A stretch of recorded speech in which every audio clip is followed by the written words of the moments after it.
Hello my dear friends, this is Akhan Pandey and welcome back to AK tutor. आज के इस video में हम स्टार्ट करने वाले हैं इलेक्ट्रिकल इंजीनियरिंग या फिर इलेक्ट्रिकल एंड इलेक्ट्रॉनिक्स इंजीनियरिंग का subject HVDC and AC transmission. और आज हम स्टार्ट करेंगे पहला यूनिट। तो इस यूनिट में हम बात करेंगे एचवी ट्रांसमिशन के इंट्रोडक्शन के बारे में, क्या होता है एचवी ट्रांसमिशन, और इसके बारे में जो भी चीज़ें हैं वो हम इस यूनिट में पढ़ने वाले हैं। तो देखिए, सबसे पहले हम स्टार्ट कर रहे हैं रोल ऑफ एचवी ट्रांसमिशन, यानी कि क्या वैल्यू है एचवी ट्रांसमिशन का आज के समय में। तो सबसे पहला पॉइंट है यहाँ पर to fulfil the large energy requirements by the industries. अब आप जानते हैं कि इंडस्ट्रीज़ में हैवी मशीन्स यूज होती हैं, हैवी इक्विपमेंट्स यूज होते हैं, तो उसमें क्या होता है, लार्ज एनर्जी रिक्वायरमेंट होता है, बहुत ज़्यादा एनर्जी की ज़रूरत पड़ती है। तो उस चीज़ को हमें फुलफ़िल करने के लिए और उसमें हमें एनर्जी ट्रांसमिट करने के लिए क्या होता है, एचवी ट्रांसमिशन की ज़रूरत पड़ती है। अब सेकेंड पॉइंट में हम बढ़ते हैं। इसमें लिखा हुआ है as the energy consumption increases the cost is increase. आज के समय के हिसाब से देखें तो क्या एनर्जी का कंजम्पशन जो है काफ़ी ज़्यादा हो रहा है, और उसके मुकाबले जो सोर्सेज है जहाँ से हमारी एनर्जी निकल रही है वो कम है। इन सारे कंजम्पशन को पूरा करने के लिए, सारे रिक्वायरमेंट्स को कंप्लीट करने के लिए, फुलफ़िल करने के लिए हमें नए सोर्सेज को इंट्रोड्यूस करना पड़ेगा, और उसी के ध्यान में रखते हुए एचवी ट्रांसमिशन को इंट्रोड्यूस किया गया था, जिसके वजह से क्या होगा, जो हाई वोल्टेज रिक्वायरमेंट्स है वो फुलफ़िल हो पाएंगे।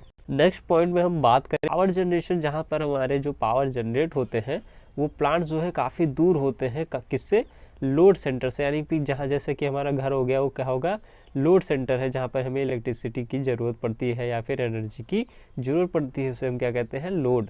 तो लोड सेंटर हमारा घर हो गया, और हमारे घर में अगर इलेक्ट्रिसिटी चाहिए तो क्या होता है, जनरेटर जहाँ पे जनरेशन हो रहा है इलेक्ट्रिसिटी की, वो काफ़ी दूर होते हैं, तो वहाँ से और हमारे घर तक आने के लिए काफ़ी लंबा जो है ट्रांसमिशन लाइन बिछाई जाती है, तो उसमें जो है लॉसेस काफ़ी हो जाते हैं।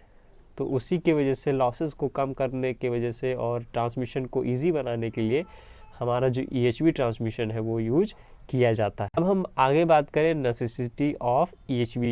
ईएचवी मतलब होता है extra high voltage. Extra high voltage को हम क्यों यूज करते हैं, इसकी ज़रूरत आखिर पड़ती क्यों है। तो नेसेसिटी ऑफ ईएचवी का हम पहला पॉइंट पढ़ते हैं। सेम पावर लेने के लिए हमें क्या करते हैं, हमें वोल्टेज तो इंक्रीज़ करना ही करना है। तो वोल्टेज हम जब इंक्रीज़ करते हैं तो करंट क्या होता है, कम हो जाता है। आपको पावर का फॉर्मूला मालूम होगा, P = VI। अब पावर हमें चाहिए कांस्टेंट और वोल्टेज हमें चाहिए हाई, तो यहाँ पर क्या होगा, करंट जो है वो कम हो जाएगा। तो उस केस में करंट हमारा जो कम हो रहा है, यही पॉइंट इसमें लिखा हुआ है। तो सेम पावर के लिए जो है हम वोल्टेज बढ़ा रहे हैं, तो करंट जो है वो हमारा कम हो जा रहा है, जिसकी वजह से क्या हो रहा है, हमारा I² लॉसेस भी कम हो जा रहे हैं। I²R लॉसेस जो है वो कम हो जा रहे हैं, क्योंकि करंट इसमें कम हो रहा है।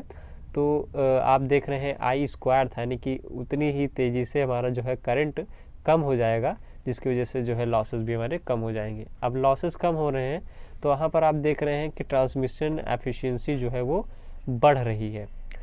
क्यों बढ़ रही है, क्योंकि ट्रांसमिशन एफिशिएंसी का जैसे फार्मूला हम देखते हैं एफिशिएंसी का, तो आउटपुट अपॉन इनपुट होता है। अगर आप कोई इनपुट दे रहे हैं और आपको अच्छा आउटपुट चाहिए, तो उसमें क्या होगा, लॉसेस कम होने चाहिए। जितने कम लॉसेस होंगे उतना ही आपका जो आउटपुट अच्छा मिलेगा, तो उसे हम कहते हैं एफिशिएंसी। तो इसका फार्मूला होता है आउटपुट अपॉन इनपुट। आउटपुट हमारा जितना ही ज़्यादा होगा उतना ही एफिशिएंसी हमारा ज़्यादा होगा। यहाँ पर क्या हो रहा है, हमारा जो लॉसेस है वो कम हो रहे हैं, तो इस केस में हमारा जो एफिशिएंसी है वो बढ़ जाएगा, क्योंकि आउटपुट हमारा अच्छा मिल रहा है।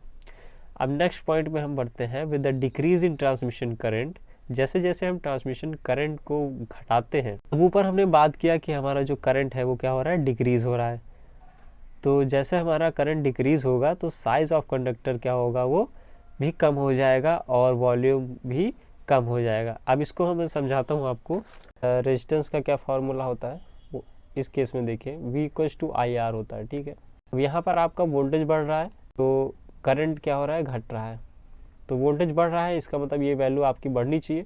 तो जब करंट घट रहा है तो उस रिस्पेक्ट में रेजिस्टेंस जो है हमारा वो बढ़ेगा। तो रेजिस्टेंस बढ़ेगा, तो रेजिस्टेंस का फार्मूला होता है R = L/A। ठीक, अब यहाँ पर रेजिस्टेंस जब बढ़ रहा है हमारा तो एरिया क्या होगा, इन्वर्सली प्रोपोर्शनल है वो घटेगा। तो जब रेजिस्टेंस बढ़ रहा है, एरिया घट रहा है, एरिया जब घटेगा तो हमारा कंडक्टर का जो ये आप देख रहे हैं एरिया, ये क्या होगा, कम हो जा रहा है। मान लीजिए पहले इतना था और अब इतना हो गया है, तो इस केस में क्या होगा, हमारा एरिया कम हो गया। अब एरिया कम हो गया, इसका मतलब क्या है, वॉल्यूम भी कम हो जाएगा। तो कंडक्टर का जो हमारा वॉल्यूम है वो कम हो जाएगा। और यही चीज़ इस पॉइंट में आपको समझाया गया है कि जब करंट हमारा कम हो रहा है तो साइज ऑफ कंडक्टर क्या हो रहा है, वो भी रिड्यूस हो जा रहा है, जिसकी वजह से हमारा वॉल्यूम है वो कम हो जा रहा है। अब देखिए हम बढ़ते हैं नेक्स्ट पॉइंट की तरफ। इस पॉइंट में कहा गया है कि जो आपका पावर ट्रांसमिशन कैपेसिटी होता है, जैसे ट्रांसमिशन कैपेसिटी लिखा गया यहाँ पे, वो क्या होता है, प्रोपोर्शनल होता है किसके, स्क्वायर ऑफ ऑपरेटिंग वोल्टेज के।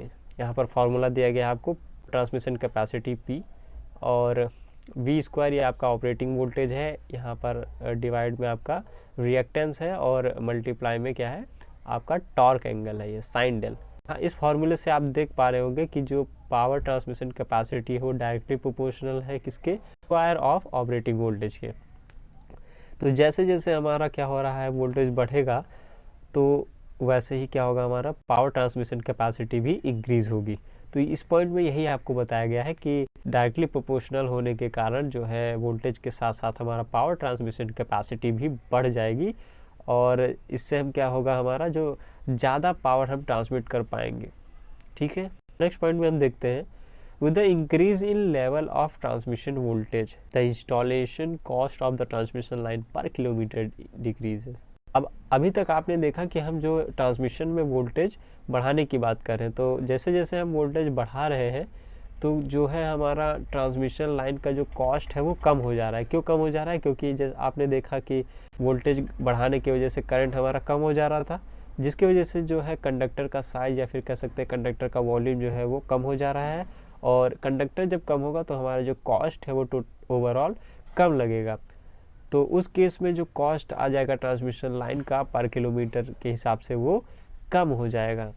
ठीक, तो सिंपल सा यही बात है कि जब कंडक्टर कम लगेगा तो पैसा भी हमारा बच जाएगा और यही इस पॉइंट में बताया गया है। अब हमें जब लार्ज पावर सिस्टम को कनेक्ट करना है आपस में तो वहाँ पर हमें जो है काफ़ी एनर्जी की रिक्वायरमेंट होती है, तो उस केस में हमारा EHV ट्रांसमिशन के मदद से हम इकोनॉमिकली उसको कनेक्ट कर सकते हैं, क्योंकि EHV ट्रांसमिशन हमारा बाकी ट्रांसमिशन के मुकाबले इकोनॉमिकल है। नेक्स्ट पॉइंट में बताया गया है कि जब हाई वोल्टेज पे हम ट्रांसमिट करेंगे तो जो हमारा सर्किट जो हम यूज कर रहे हैं और जो लैंड यूज कर रहे हैं वो कम हो जाएगा।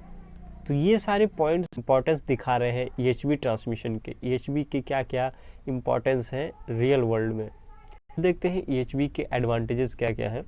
तो पहले पॉइंट में आप देख रहे हैं रिडक्शन इन द करंट। आपने देखा कि वोल्टेज हम बढ़ा रहे थे तो सेम पावर के लिए करंट जो है हमारा वो रिड्यूस हो जा रहा था, वही इसमें बताया गया है। Reduction in the losses, current हमारा रिड्यूस हो गया तो I स्क्वायर लॉसेज भी हमारे कम हो गए। और यहाँ पर आप देख सकते हैं करंट जब घटा था हमारा तो रेजिस्टेंस बढ़ा था, जिसकी वजह से जो हमारा वॉल्यूम ऑफ कंडक्टर है वो कम हो गया था, रिड्यूस हो गया था। Decrease in voltage drop and improvement of voltage regulation. अब वोल्टेज ड्रॉप जो है वो आपको काफ़ी कम यहाँ पर देखने को मिलेगा और यहाँ पर जो है वोल्टेज रेगुलेशन जो है वो इम्प्रूव हो जाती है, जिससे वोल्टेज को काफ़ी अच्छे तरीके से रेगुलेट कर पाते हैं। अब नेक्स्ट पॉइंट में हम बात करें इंक्रीज इन ट्रांसमिशन एफिशिएंसी। हमने देखा था कि लॉसेस जो है काफ़ी कम हो रहे थे तो आउटपुट हमें अच्छा मिल रहा था, जिसकी वजह से हमें ट्रांसमिशन एफिशिएंसी भी अच्छी मिल रही है, यानी कि बढ़कर मिल रही है। तो इसे हमने बोला increase in transmission efficiency. Next point में हम देख रहे हैं पावर हैंडलिंग कैपेसिटी, यानी कि जो पावर ट्रांसमिशन कैपेसिटी हमने देखा वो भी बढ़ रहा था, क्योंकि वो प्रोपोर्शनल था। पावर ट्रांसमिशन कैपेसिटी प्रोपोर्शनल था किसके, square of the operating voltage के। तो यहाँ पर जैसे जैसे हमारा वोल्टेज बढ़ रहा है वैसे वैसे हमारा पावर ट्रांसमिशन कैपेसिटी भी बढ़ रहा था। तो इस पॉइंट में यही बताया गया है। नेक्स्ट पॉइंट में बताया गया है the number of circuits and the land requirement reduces. तो वही सेम चीज़ें यहाँ पर भी है जो वहाँ पर हमने पढ़ा, और उसी को यहाँ पर एडवांटेजेस के रूप में आपको बताया गया है कि जो सर्किट्स और लैंड रिक्वायरमेंट्स है वो कम हो जाते हैं जब हमारा वोल्टेज बढ़ता है। ठीक, द टोटल लाइन कॉस्ट पर मेगावाट पर kilometre decreases considerably with the increase in line voltage. अब जैसे जैसे हमारा वोल्टेज बढ़ता है उसी के साथ जो है हमारा लाइन कॉस्ट पर मेगावाट यानी पर मेगावाट के हिसाब से 1 किलोमीटर पर हमारा जो लाइन कॉस्ट है वो डिक्रीज होता है यानी कम हो जाता है। एक तरीके से आप कह सकते हैं कि उस सेम डिस्टेंस पे हमारा पहले कम वोल्टेज जा रहा था, अब जब हमने वोल्टेज बढ़ा दिया है तो हमारा क्या हो गया, एफिशिएंसी भी बढ़ी और उसके साथ क्या हो गया, हमारा भी कॉस्ट भी कम लग रहा है। और दूसरा क्या था, हमारा जो कंडक्टर का साइज़ भी कम हो गया तो वो भी इकोनॉमिकल तरीके से हम जो है ट्रांसमिट कर पा रहे हैं, तो वहाँ पर भी हमारी कॉस्ट जो है बच गई। ठीक है, ये थे एडवांटेजेस EHV ट्रांसमिशन के। अब नेक्स्ट टॉपिक है हमारा standard transmission voltages. Standard word का मतलब होता है एक मानक जो कि तय किया जाता है, जिसे ध्यान में रख कर ही हम सारी चीज़ों को कैलकुलेट करते हैं या फिर हम उस पर कोई चीज़ें इम्प्लीमेंट करते हैं। ये स्टैंडर्ड्स बनाए जाते हैं इंटरनेशनली, सारे कंट्रीज़ के गवर्नमेंट्स या फिर अथॉरिटीज़ जो भी रिस्पॉन्सिबल होते हैं इन चीज़ों के लिए, उनकी कमेटीज़ बनती है और वो डिसाइड करते हैं कि स्टैंडर्ड की इसी चीज़ को ध्यान में रखकर सारे कंट्रीज़ में अप्लाई किया जाएगा और उसी पर जो एप्लीकेशंस है इन सब चीज़ों की वो की जाएंगी। जैसे आप देखते होंगे कि किसी किताब में लेंथ की यूनिट क्या होती है, स्टैंडर्ड मीटर होती है। आप इंडिया में अगर बिलोंग करते हैं तो यहाँ पर आप देखेंगे कि आप भी मीटर देखते हैं उस किताब में लिखा हुआ। वही किताब अगर कोई दूसरे देश का पढ़ेगा, मान लीजिए अमेरिका का पढ़ रहा है, तो उसे भी वो 1 मीटर समझ में आना चाहिए। तो आप दोनों का जो है एक तरीके से अंडरस्टैंडिंग सेम होगी। अगर यूनिट चेंज हो जाएगी उसके देश में, तो अगर वो वहाँ की किताब आपके पास आ गई तो आप उस चीज़ को नहीं समझ पाएंगे। तो ये चीज़ होती है स्टैंडर्ड की, जिससे हर कंट्रीज़ में सेम होगा तो चीज़ें समझने में आसानी होगी उस कंट्री के लोगों के लिए भी। अब हम स्टार्ट करते हैं अपना क्या है, स्टैंडर्ड ट्रांसमिशन वोल्टेज, जो कि वोल्टेज के लिए जो स्टैंडर्ड बनाए गए हैं, वोल्टेज के लिए जो चीज़ें हमें ध्यान में रखनी है। तो पहला पॉइंट है, to transmit large amount of power the voltage adopted must be follow the standard specification. तो अगर हमें large amount of power transmit करना है, एक जगह से दूसरी जगह पे हमें भेजना है, तो वहाँ पर हम क्या करेंगे, वोल्टेज जो लेंगे उसे हम स्टैंडर्ड के मुताबिक लेंगे। जो भी स्टैंडर्ड कह रहा होगा उसे हम फॉलो करते हुए उस वोल्टेज को लेंगे, ना ही उससे कम ना ही उससे ज़्यादा। तो ये स्टैंडर्ड क्या होते हैं, इंटरनेशनली होते हैं और सारे कंट्रीज़ के मिलकर बनाए गए होते हैं। नेक्स्ट पॉइंट में हम बात कर रहे हैं, these standards are necessary for import, export and domestic manufacture and use. और ये स्टैंडर्ड्स जो है काफ़ी इंपॉर्टेंट होते हैं अगर आप इंपोर्ट कर रहे हैं, एक्सपोर्ट कर रहे हैं या फिर डोमेस्टिक मैन्युफैक्चर, कि आप अपने ही कंट्री में कोई चीज़ बना रहे हैं या फिर उसका इम्प्लीमेंट या फिर यूज़ कर रहे हैं, तो उस केस में आपको इन स्टैंडर्ड्स को ध्यान में रख कर ही ये सारी चीज़ें करनी है। अब यहाँ पर आप टेबल देखिए, यहाँ पर लाइन टू लाइन वोल्टेजेस दी गई हैं जो कि 132 से लेके 765 तक है। तो ये सारी स्टैंडर्ड वैल्यूज़ हैं और इनसे आप समझ सकते हैं कि क्या रेंज आपको लेनी है। तो यहाँ पर देखिए नॉमिनल सिस्टम वोल्टेज दिया गया है, सारी वैल्यूज़ जो है वो किलो वोल्ट में है। तो 132 किलो वोल्ट से लेके आप समझ सकते हैं 145 वोल्ट, यानी कि नॉमिनल यानी कि इन जनरल जो हम लेते हैं वो 132 लेना है और 145 यानी इस रेंज में रखना है, इससे ज़्यादा नहीं लेना है आपको, ये स्टैंडर्ड है। ठीक है, उसके बाद अगर आप 220 ले रहे हैं तो 220 अगर आप ले रहे हैं या फिर 245, इससे ज़्यादा आपको नहीं जाना है। तो एक नॉमिनल वैल्यूज़ दी गई है 132, 220, 275, 345, 400, 500, 750 और इधर इस साइड में आपको मैक्सिमम ऑपरेटिंग वोल्टेजेस दिए गए हैं, जो कि आपको ऑपरेटिंग वोल्टेजेस यूज़ करने हैं। इससे ज़्यादा आपकी वोल्टेजेस ऑपरेटिंग नहीं होनी चाहिए, नहीं तो आप स्टैंडर्ड्स के मुताबिक आप नहीं चल रहे हैं, तो वहाँ पर आप कई सारे जो लॉ है वो ब्रेक कर रहे हैं। होप आपको स्टैंडर्ड ट्रांसमिशन वोल्टेज समझ में आ गया होगा। तो अगर आपको इस वीडियो में जो भी चीज़ें मैंने बताई हैं उनमें कहीं पे भी कोई डाउट है किसी भी पॉइंट में, तो आप फ्रीली कमेंट कर सकते हैं या फिर आप हमें इंस्टाग्राम पर मैसेज कर सकते हैं। हम जल्द से जल्द आपका जो क्लियर करेंगे डाउट। तो अगर आपने चैनल को सब्सक्राइब नहीं किया है तो जल्दी सब्सक्राइब कर लीजिए, क्योंकि आगे आने वाली वीडियोज़ आपके लिए काफ़ी हेल्पफुल होने वाली है। तो इस वीडियो को शेयर जरूर करिएगा अपने दोस्तों के साथ, जिससे उनको भी मदद मिल सके। तो वीडियो को लाइक करिए अगर आपको ये पसंद आया।